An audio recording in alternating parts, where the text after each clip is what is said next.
if you're from New York or New Jersey, people have patience that's like, you have a second before they explode. So that thing is, you're going to be seeing those. If they were a unit itself, you'd be seeing them flying out the windows in Manhattan. If ever you're not satisfied with one of our tires, please feel free to bring it back. Thank you. On this episode of ResiWeek, we talk Jetbuilt support bot and emerging companies at CEDIA. All this and more at this episode of ResiWeek. This is ResiWeek, episode 447, Don't Touch the Rack. Welcome to this episode of ResiWeek. This is your weekly roundup of all the latest news and stories for the residential AV industry. I'm your host, Matt D. Scott for AVNation.tv, and this week I'm pleased to be joined by two of my good friends. First, we have Mr. Todd Puma. He's the president of the Source Home Theater. How you doing, Todd? I'm doing well. I love being on the show with you, man, especially the guy in the middle with the bald head and the thing. She's trying to copy me. You say that? I so want to call you guys the Jersey Boys, but... Do not insult me like that. I would never do that to a New Yorker. I know better. That man right there is Mr. Mark Feinberg. He's the president of Home Theater Advisors. How you doing, Mark? Doing great, Matt. Doing good here in New York City, not in New Jersey. That's why I don't call you the Jersey Boys, and that is the only reason. Because I married someone from New York, and if I ever said that she was from Jersey, we would have a conversation. All right, gentlemen, we are going to kick this off. It is CEDIA week. So first off the top, we're going to highlight something cool that came out of the organization, that is CEDIA. They've named the Lifetime Achievement Award winner and the fellow recipients for 2024. So congratulations to Rick Green, who has been named the Lifetime Achievement Award, and to a good friend of mine, somebody I served on the CEDIA board with, Mr. Cogbill, Michael Cogbill out of Florida. He has been named a fellow. So congratulations to both of you. That is fantastic news. And, again, they've just done a massive amount of giving back to the industry, we'll say. I know Rich a little bit, but I know Michael quite well. And this is just fantastic to see for both of those gentlemen. All right, guys, we're going to kind of kick off our stories today. This comes to us from Residential Systems. Jetbuilt has debuted their JetBot, which is an AI-driven service desk. They're going to debut this at Expo 2024. It is designed to simplify device troubleshooting for end users and significantly reduce service calls. Essentially, the way it's going to work is, obviously, if you have to be using Jetbuilt, but you design your systems, you put all that information into Jetbuilt, and then the JetBot is able to do some functionality and troubleshooting for you by way of QR codes that are placed on pieces of equipment within that project, so that your customers can come in and work through some troubleshooting on their own before they get to you. Todd, let me start with you on this. I look at this and I am impressed. I'm intrigued, but I also have questions. And the main question that I have when I look at this is the whole thing that has been drummed into my head over the last 5 to 10 years in the industry is we want to own the service on our systems, and we want RMR, and we want our customers calling us to service them based on that RMR contract, right? The service contract thing has been preached on high for years.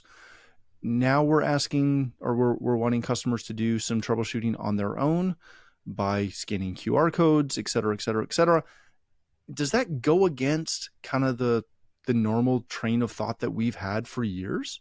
Yeah, I think it breaks the mold for us, and it shows how dated we are as individuals to not be excited by this. I'm assuming here, but the reason why I say I have no enthusiasm at the moment for it is I don't want to work twice as hard to get all those QR codes in, my design of the system, going through all the implementation of how it occurred. I don't know how the customers are going to know what to touch if there's wires everywhere. And, one thing I've taught my clients, and I believe every one of us share this, is we don't want our customers in the rack, right? We want to utilize our services and provide them with after-hours services by using, tools like Bluebolt, Wattbox, Arachnus, anything pretty much provided through SnapAV. Crestron, Control 4's, products to kind of service our clients without physically being there. And then when an issue does happen, it's good to have, hands on site. And the reason why I state that is sometimes even when you deal with oversea and you have the call center and they contact them after hours, these guys are extremely knowledgeable. But one thing they'll never know is how we did it, how the millions of ways of getting it done right was implemented into that, that design of a system. I also want to find out what caused the issue. What's the root cause? Is it a wiring? Is it something programmatic? Did firmware get introduced that had some bugs in it? What is the reason why this occurred so I could stop it in the future? Now, with that being said, I do believe this product is excellent for the DIY client. I think it's a great solution for people who are purchasing on Amazon, going through Best Buy, and trying to build their own do-it-yourself system, including even with the networking. Because you know what? There's a lot to look up. There's a lot of information out there in order how to get things done, right? For one thing, is just myself the other day is reviewing Spotify. Why Autonomics keeps on stacking the queues, right? And so I started researching Spotify I have never used before, and I realized that I had to use Spotify Connect. But this is something I haven't done.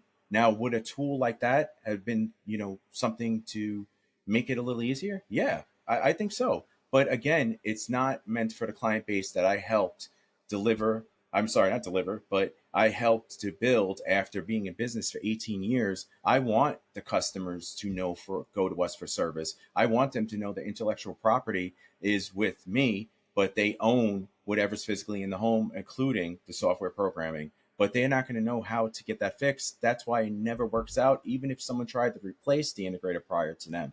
It's always going to be a little bit of a shuffle because nobody knows, not a computer, not a human. The only person who knows how it was done was individualized by the company who installed it. Yeah, it's an interesting point.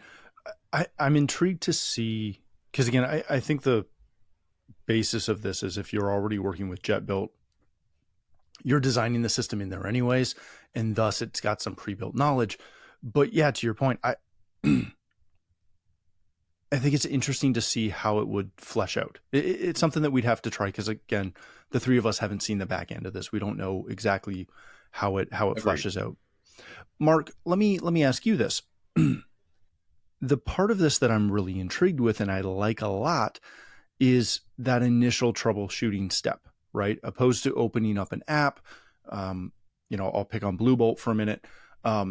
If your client looks at it and goes, man, like my cable's not working, and they open the Blue Bolt and they're like, let's just hit everything. And they just trigger everything, right? Because they don't know what's causing the problem. Is it a video switcher? Is it the cable box? Is it whatever?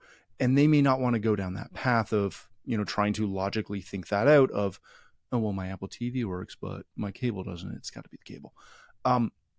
When you see this, the part that makes a lot of sense to me is you kind of build this into your RMR offering, right? So that you have that RMR, you have that contract with the client, and then you say, hey, we also have given you all these QR codes on all of your devices. So when you have a problem, you can go scan it and work through some stuff. So you don't have to get on the phone if you don't want to. Is that, kind of the best play for this, you think? Yeah, I think we see a few benefits to it. I mean, I think you're right, Matt. You could build it into your RMR. I think clients want to be empowered. Many times we wrap up a project and the client looks at me and says, can you walk me through this rack? What is everything in here? Now, they're never going to remember because I spend, a minute naming each device and sort of what it does. But people want to know. So maybe if they have this, if it's really good, if it is tied into Jetbuilt with how you built the system and maybe your control system, so it knows how the signal flow is happening, it knows that there's an HDMI switch in that room that's going into an HDMI extender, it's going into HDMI 2 on the TV, then it has more information. It can walk the client through what to do, and they can get educated on their system through it. I think that could be a kind of cool feature for them, for those who can, right? There's always going to be the clients who are afraid to touch the rack and are going to call us no matter what, and don't get the concept of, oh, cable works, but Apple TV doesn't, so therefore the Apple TV is locked up, let me reboot that. I get those calls all the time, and half my time on the phone with the client is spent, asking those questions, taking them through kind of a troubleshooting tree. But if you can build this into your RMR, get some revenue out of it, especially because you're providing them with a pretty unique solution. It's a little interesting in the RMR world because you're charging them to be able to do the work themselves. But I'll take it. Yep. No, I think just as I know dealers package oversee Connect with their RMR. There's other self-help services that dealers package with their RMR, and I think this could be an add-on to that for the right clients. I think there's going to be a lot of clients who need the hand-holding. This won't work. I think that kind of those guys are cuspy of DIY and do it for me. Like they kind of want to be able to do it themselves, but no, they can't. But having a little bit of tech knowledge, I think this could be an interesting product for them. I agree, actually, Mark, with a lot of what you're saying. And we just got to make sure that those ideas that you came up with, they're not using. So all credit goes to Mark, and money will be forward to Mark in New York City, the New Jersey boy. But on a side note, which a lot of great points came up.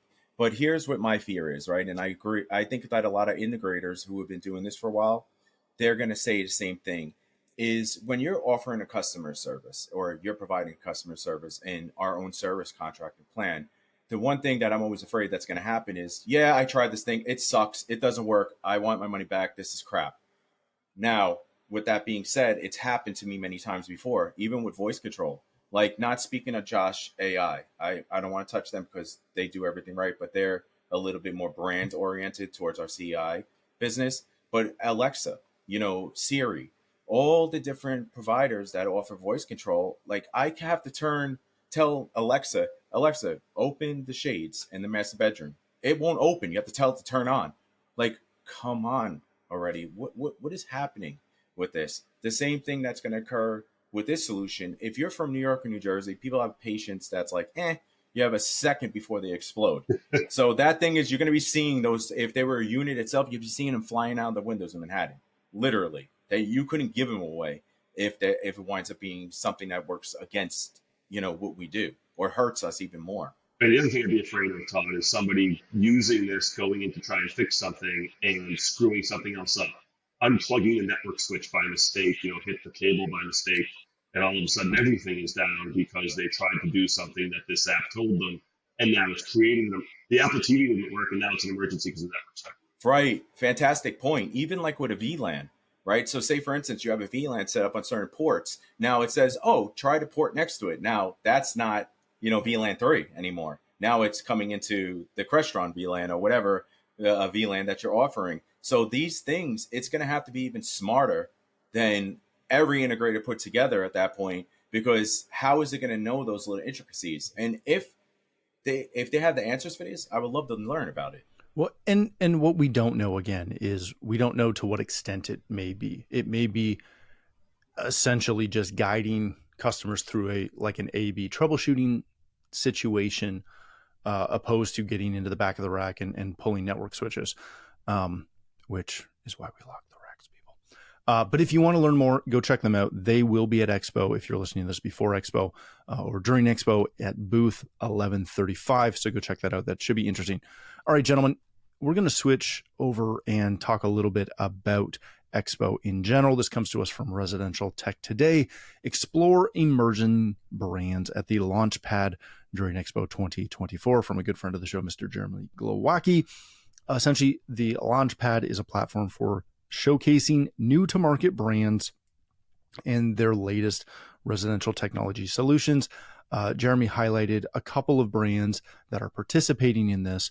And as always, if you're at the show, I encourage you to go check out the little booths in the back. That's always where you find the cool stuff and the interesting new developments that, may work their way into some of the bigger companies that we know now, but also just, it's fantastic to find one cool little thing that makes your day much better.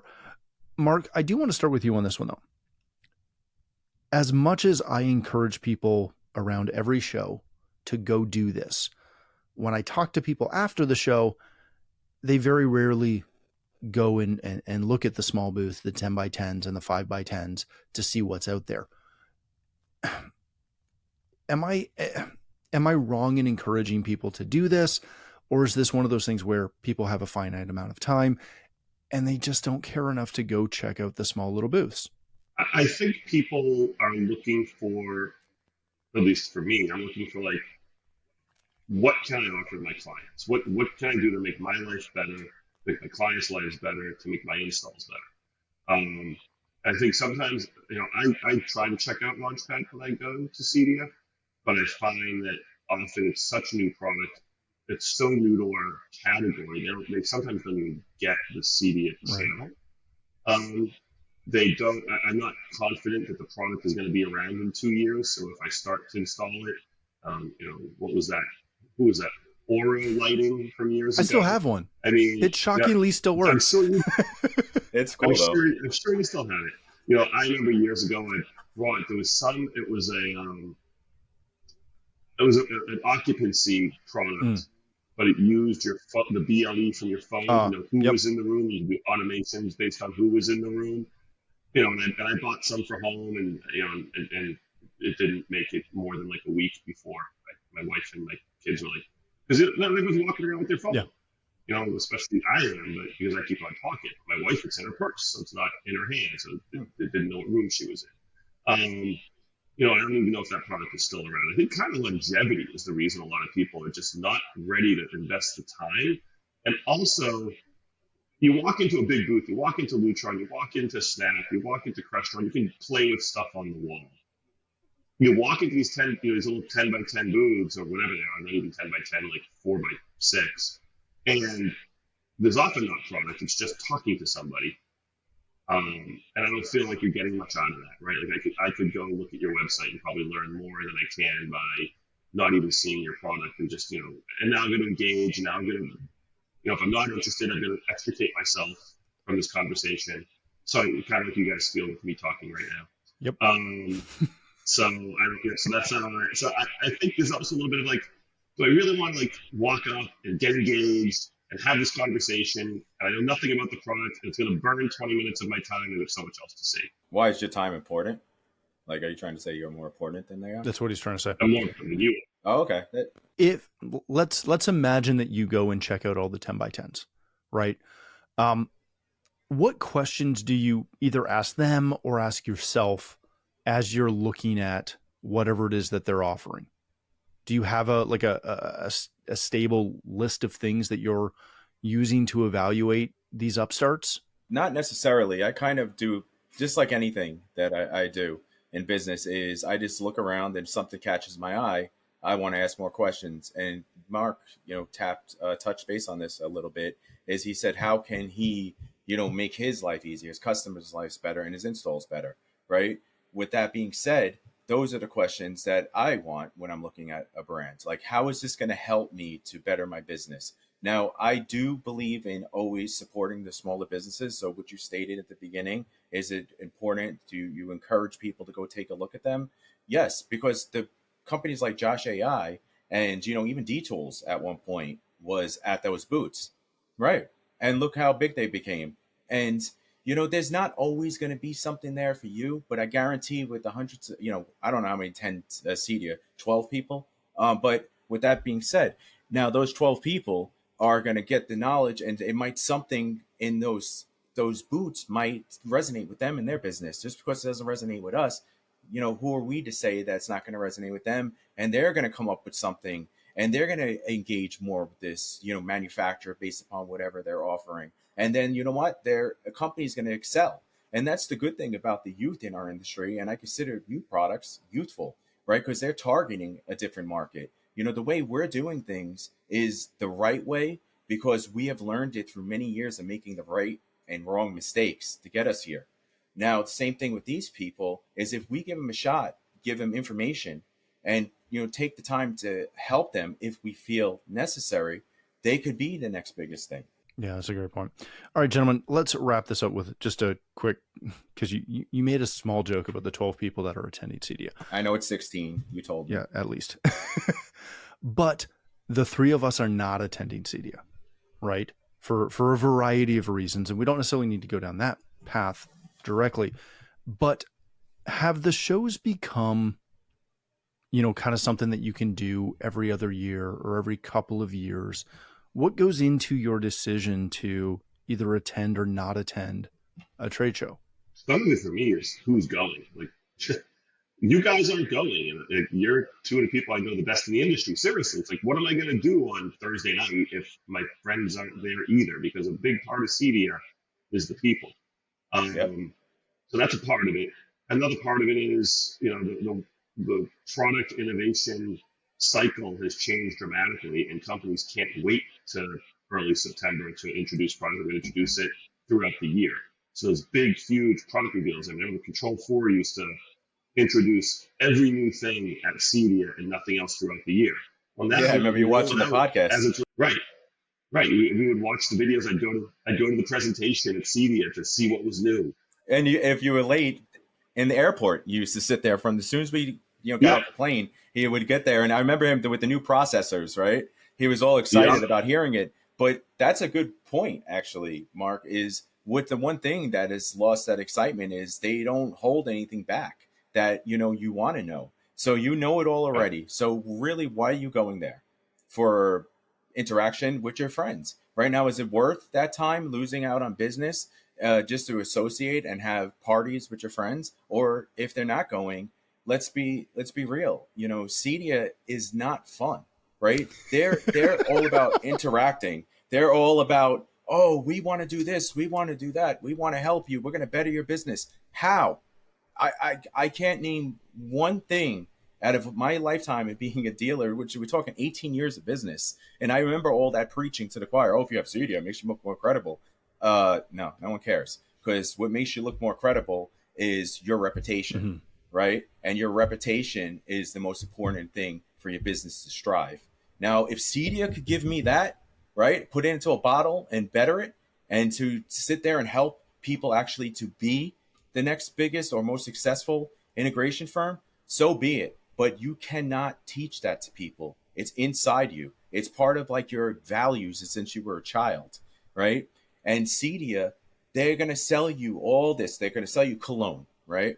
Look at this in a bottle, but all you're getting is water spraying all over yourself or alcohol spraying on yourself, and all it does is burn. You're not smelling any better. And that's my version of CEDIA. That's how I really feel, Todd. Listen, just sitting here talking, like I'm thinking, CEDIA is so much about the people, and nothing is really done to bring people together at CEDIA. And I put this more in the manufacturers, like, Snap throws a party, but it's like thousands of people, and nobody, and you don't, you can't meet anybody there, you can't talk.